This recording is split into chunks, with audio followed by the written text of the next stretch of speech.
Bismillahirrahmanirrahim.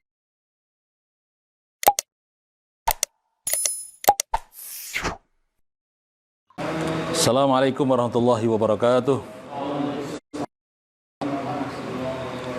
Alhamdulillahilladzi ahyana ba'da ma amatana wa ilaihin nusyur. Asyhadu an la ilaha illallah wahdahu la syarikalah wa asyhadu anna Muhammadan abduhu wa rasuluhu la nabiyya ba'dah. Allahumma salli wa sallim wa barik ala sayyidina Muhammadin wa ala alihi wa sahbihi wa sallim ajma'in. Amma ba'd. Bapak, saudara sekalian, jamaah salat subuh yang berbahagia, alhamdulillah, mari pada pagi yang cerah kali ini kita panjatkan puji syukur kita kehadirat Allah Subhanahu wa taala atas limpahan karunia, nikmat dan anugerahnya, sehingga pada kesempatan yang berbahagia kali ini kita bisa menjalankan salat subuh dengan berjamaah. Salawat dan salam semoga Allah limpahkan dan curahkan pada junjungan kita Nabi Agung Muhammad sallallahu alaihi wasallam beserta para keluarga, para sahabat, dan para pengikutnya yang setia hingga yaumul qiyamah. Baik Bapak sekalian yang saya hormati, kita lanjutkan ngaji kitab Tauhid kita ini, yaitu sampai soal yang ke-14 yang bunyinya Bismillahirrahmanirrahim. Hal nusaddiqul arrafa wal kuhan fi ilmil ghaibi. Hal nusaddiqul arrafa wal kuhan fi ilmil ghaibi. Ini lanjut ngulangi yang kemarin karena sudah saya baca ini yang kemarin. Hal nusaddiqul arraf, apakah kita ini nusaddiqu membenarkan al-arraf, yaitu orang yang ngerti masalah kegaiban, wal kuhan, dan orang yang meramal masa depan, fi ilmil ghaibi, dalam ilmu gaib, kahin, ya, kahin itu mufrad, jamaknya adalah al-kuhan. Apakah kita ini boleh membenarkan, yaitu orang yang ngerti masalah kegaiban atau wal kuhan dan dukun, fi ilmil ghaib, dalam ilmu gaib? La nusaddiquhuma, jadi kita enggak boleh membenarkannya. Sebagaimana liqauli ta'ala, firman Allah Subhanahu wa taala, kul, katakanlah, la ya'lamu man fis samawati wal ard, yaitu la ya'lamu, tidak ada yang mengetahui, baik yang di langit maupun yang di bumi, tentang al-ghaiba, kegaiban, illallah, kecuali Allah Subhanahu wa taala. Wa qala Rasulullah sallallahu alaihi wasallam, wa man ata'arrafan, barang siapa yang mendatangi arrafan, orang yang mengaku ngerti masalah kegaiban, au kahinan, atau orang yang mengetahui tentang masa depan, ya, fasaddaqa bima yaqul, dan kemudian kau membenarkan apa yang dia katakan, faqad kafara, maka sungguh dia telah kafir, sungguh dia telah mengingkari, yaitu bima unzila, apa yang telah diturunkan ala Muhammadin, atas Nabi Muhammad sallallahu alaihi wasallam. Sahih rawahu Ahmad. Baik, itu sudah saya jelaskan kemarin. Mari kita lanjutkan soal yang ke-15.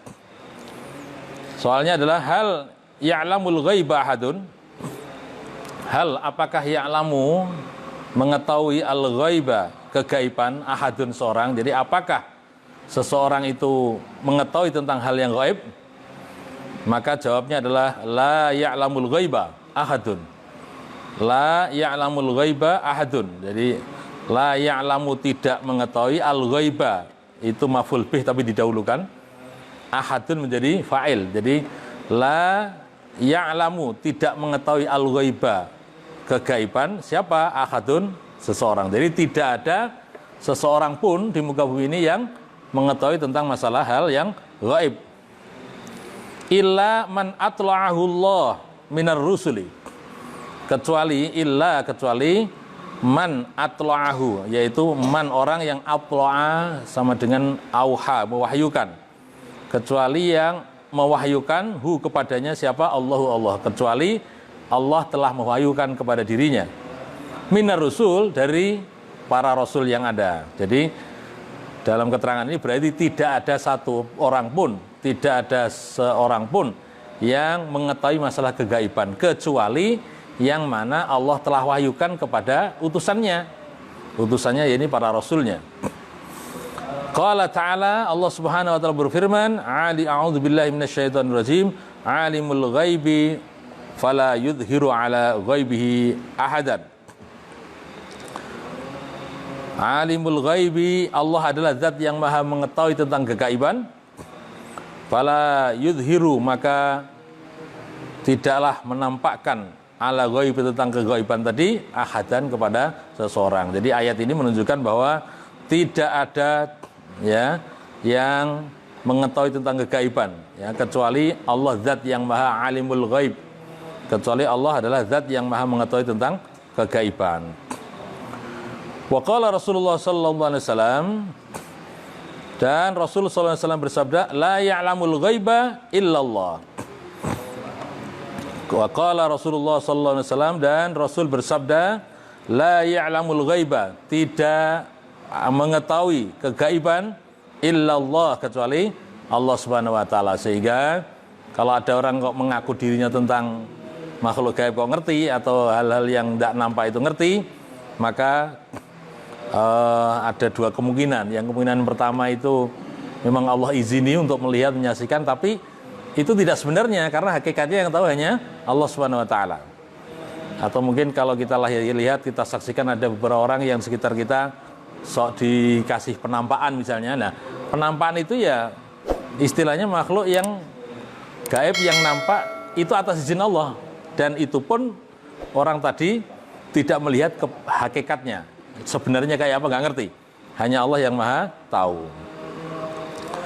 Atau kemungkinan yang kedua, memang di dalam tubuhnya orang tersebut ada makhluk jinnya. Jadi di dalam tubuh orang itu ada jinnya, kemudian bisa melihat sesuatu yang ada di luar dirinya, yaitu makhluk jin juga. Baik, karena jin adalah gaib yang nggak nampak ya, sehingga hakikatnya yang tahu hanyalah Allah Subhanahu wa taala. Manusia tidak ada. Kecuali yang di sini dikatakan man atla'ahu Allahu minar rusul, kecuali Allah telah mewahyukan ya kepada para utusannya.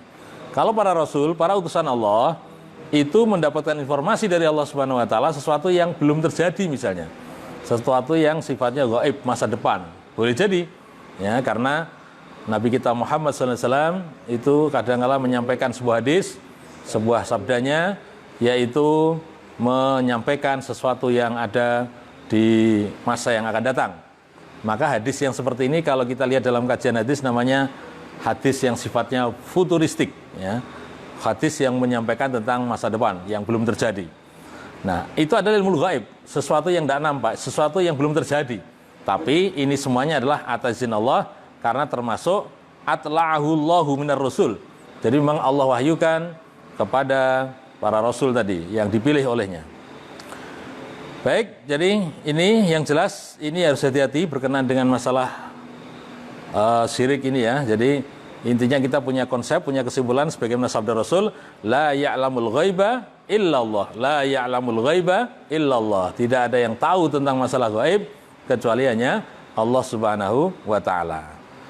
Baik, jenis syirik yang berikutnya, karena kita ini bahas masalah macam-macam syirik, jadi sudah 3 pertemuan ini tapi belum selesai karena begitu banyaknya macam-macam syirik ini. Soal hal nalbasul khayta wal halqah lisyifa, ini ada di sekitar kita juga ini. Apakah boleh nalbasu, kita memakai al khayta, memakai jimat tapi yang berbentuk al khayta, yaitu benang yang ditali gitu ya. Kemudian al halqah atau gelang ya, gelang atau kalung lah. Baik, apakah kita boleh pakai jimat gitu ya, yaitu berupa benang. Mungkin kita saksikan di masyarakat masih kita saksikan kadang ya, kita lihat, saya sendiri pernah menyaksikan itu, ada anak kecil supaya tidak sakit gitu ya, tidak mendapatkan mara bahaya, itu dikasih benang gitu, terus di dalamnya ada jimatnya itu, ada tulisan-tulisan apa, raja dan lain sebagainya itu. Nah, tapi niatnya untuk tolak bala. Itu kalau di desa-desa, di kampung-kampung masih ada itu, ya. Atau berupa gelang, ya. Tapi isinya jimat. Beda dengan kalung kesehatan atau gelang kesehatan nggak masalah itu, karena secara ilmiah ya, secara medis memang bisa mempengaruhi ya, berupa fisik menjadi sehat, itu tidak apa-apa. Tapi kalau yang tadi saya ceritakan adalah berupa benang ya, diikat kemudian ada jimatnya itu, ya itu yang tidak boleh. Hal nalbasul khaita wal halqah lisifa untuk berobat itu ya, untuk pengobatan, maka jawabnya adalah la nalbasuhuma. Kita ini nggak boleh memakai keduanya tadi, entah itu berupa jimat yang dari benang tadi maupun kalung ya, atau mungkin jenisnya tasbih tapi isinya diisi makhluk jin, ada juga. Saya pernah nemu yang model seperti itu juga. Jadi ini perlu kita pahami bahwa ini adalah la nalbasuhuma, tidak boleh kita memakai seperti itu ya, istilahnya jimat. Kenapa tidak boleh? Allah Subhanahu wa taala berfirman liqaulihi ta'ala a'udzubillahi minasyaitonirrajim wa iyyamsaskallahu bidurrin fala kashifalahu illa huwa wa iyyamsaska bi khairin fa huwa ala kulli syai'in qadir. Ya, yang artinya wa in yamsaska, wa in dan jika yamsaskallahu, Allah telah menimpakan kepadamu. Ingat maf'ul bihnya itu dimuqaddam, didahulukan. Jadi wa in dan ketika yamsaskallahu, Allah menimpakan kepadamu bidurrin tentang sesuatu yang dimaksud dengan durrin yaitu mara bahaya, itu fala kashifa lahu, fala kashifa, tidak ada yang bisa menghilangkan, menyingkapnya, lahu tentang madarat tadi, illa huwa, kecuali Allah Subhanahu wa taala. Kemudian wa iyyamsaska bi khairin, dan jika yamskaska, Allah menimpakan kepadamu bi khairin, dengan kebaikan, fa huwa ala kulli syai'in qadir. Ya, sungguhnya Allah, fa huwa, maka Allah, ala kulli, atas segala sesuatu itu adalah qadirun, maha menguasai. Apa maksudnya ayat ini? Bahwa kalau Allah sudah menimpakan, menakdirkan seseorang tentang sesuatu mara bahaya, sesuatu yang menyakitkan begitu, maka tidak ada yang bisa menghalanginya. Kalau sudah Allah takdirkan terjadilah akan terjadi. Begitu juga kebalikannya, kalau Allah akan memberikan, menimpakan kepada seorang tentang kebaikan, kemaslahatan gitu, maka juga sama, tidak ada yang bisa menghalanginya. Intinya adalah baik buruknya seseorang yang Allah takdirkan itu memang sudah menjadi takdirnya. Jadi tidak ada yang bisa hilangkannya, tidak ada yang bisa menanggulanginya atau menghalanginya. Kalau sudah menjadi takdir Allah Subhanahu wa taala, maka terjadi baik dan buruk asalnya adalah dari Allah Subhanahu wa taala. Baik, jadi itu ayatnya. Jadi kita nggak boleh itu pakai jimat yang berupa kalung atau gelang dan lain sebagainya. Wa qauluhu sallallahu alaihi wasallam, dan Rasulullah sallallahu alaihi wasallam bersabda, ama innaha, ya, yaitu la taziduka illa wahnan ambidha anka fa innaka law mitta ma aflahta abadan. Jadi di sini diartikan bahwa ama innaha, adapun sesungguhnya yang namanya jimat tadi adalah la taziduka, tidak akan menambah sedikit pun untuk kalian, illa wahnan, kecuali sesuatu yang mencemaskan atau menjelekkan, wahn. Anbidha, maka buanglah angka darimu, fa innaka, sungguhnya kamu nanti laumita, kalau seandainya mati masih dalam membawa jimat tadi, ma'aflahta abadan, maka akan menjadi tidak beruntung atau menjadi rugi, ya, menjadi rugi jadinya. Rugi artinya apa? Ya selamanya, otomatis yang namanya sesuatu yang bersifat syirik tadi kalau dibawa sampai kepada mati, dan itu membahayakan pada dirinya ketika nanti berhadapan dengan Allah Subhanahu wa taala. Baik, diriwayatkan oleh Sahih rawahu al-Hakim, diriwayatkan oleh Hakim dan disahihkan, disepakati oleh Az-Zahabi. Baik, kemudian yang berikutnya adalah hal nu'allikul kharzah wal wada'ata wa nahwaha. Sekarang boleh tidak kita ini hal nu'alliku, apakah kita ini boleh membuat gantungan atau kalung tadi itu al kharzah dari manik-manik wal wada'atu wal alta'ata, dan dari kulit kerang itu biasanya ya. Ini yang dipakai jimat model seperti itu. Jadi berupa manik-manik. Al-kharzah itu manik-manik, wal wada'ata itu adalah semacam kulit kerang itu ya, wanahwa dan sejenisnya. Apakah kita boleh memakai seperti itu? Ya. Maka jawabnya adalah la nu'allikuha. Kita ini tidak boleh, la nu'allikuha, janganlah kita memakainya. Ya, minal ain, yaitu dalam rangka untuk menghilangkan penyakit ain. Nah, ini perlu kita jelaskan apa bedanya ain dengan sihir. Kalau sihir itu datangnya dari setan dan bolo tentaranya, dari Mbah Dukun misalnya, itu namanya sihir. Tapi kalau ain itu belum tentu. Kalau ain itu adalah penyakit yang datangnya kadangkala malah justru dari orang soleh, orang baik. Tapi ketika memuji seseorang itu tidak mengucapkan asma Allah. Contoh, ada anak kecil, cakep ya. Kemudian kita memujinya, bagus sekali ini anak ini, cakep sekali lagi. Tapi tidak mengucapkan Masya Allah misalnya, itu sebenarnya mengundang penyakit namanya ain bagi si anak. Jadi ada jin atau setan yang senang dengan kata-kata seperti itu, maka kemudian si anak itu kemudian jadi sakit misalnya.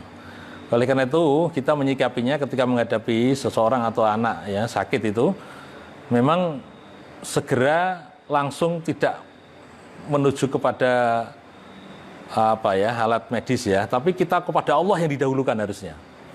Kita harus berlindung pada Allah Subhanahu wa taala, karena boleh jadi penyakitnya adalah karena faktor ain. Ya, faktor ain, lirikan mata gitu ya. Jadi artinya kalau kita memuji seorang anak kecil misalnya, itu tolong awali dulu dengan bacaan apa? Asma Allah. Masya Allah anak ini cakepnya, Masya Allah ini anak ini, gitu ya. Jadi artinya didahului seperti itu. Supaya apa? Terhindar dari penyakit yang namanya ain. Dan itu penyembuhannya ya harus kalau bahasa kita ya diruqyah tadi ya. Ya seperti itu. Jadi ini namanya penyakit. Bedanya ain dengan sihir. Kalau sihir itu murni datanya dari sesuatu yang negatif. Yaitu yang namanya orang jahat atau dukun dan seterusnya. Tapi kalau ain boleh jadi malah dari orang yang soleh, orang yang baik. Tapi ketika memuji seorang, yaitu istilahnya tidak menyebut asma Allah Subhanahu wa taala. Nah, apakah boleh dalam rangka untuk menangkal penyakit ain tadi misalnya, tapi memakai kalung yang berupa dari khorzah, dari manik-manik ya, wal wada'ata atau dari kulit kerang, biasanya begitu, wanahwa dan sejenisnya. Apakah boleh seperti itu? Maka jawabnya adalah la nu'allikuha. Enggak boleh itu. Kita enggak boleh pakai seperti itu dalam rangka untuk menghilangkan penyakit dari ain. Dalilnya mana? Sama dengan yang tadi, liqaulihi ta'ala, a'udzubillahi minasyaitonirrajim, wa in yamsaskallahu bidurrin fala kashifalahu illa huwa. Maka jika Allah timpakan sesuatu kepada kamu, yaitu sesuatu tadi adalah bidurrin, yang sifatnya marah bahaya, maka fala kashifalahu. Ya, tidak ada yang bisa menyingkapnya, tidak bisa yang menghindarinya, kecuali hanya Allah Subhanahu wa ta'ala. Baik, teman-teman berbahagia, mari kita lanjutkan satu lagi masalah hadisnya Rasul. Wa qauluhu sallallahu alaihi wasallam, man 'allaqa tamimatan faqad asyraka. Barang siapa yang memakai barang siapa 'allaqa yang memakai kalung ya, yaitu tamimatan sebagai jimat tadi, tamimah faqad asyraka, maka dia termasuk perbuatan syirik. Apa itu at-tamimah? At-tamimatu wa al-kharzatu awil da'atata awil wada'atu tu'allaqa minal ain ya. Jadi yang dimaksud tamimah itu jenisnya adalah al-kharzah tadi yang namanya manik-manik ya, awil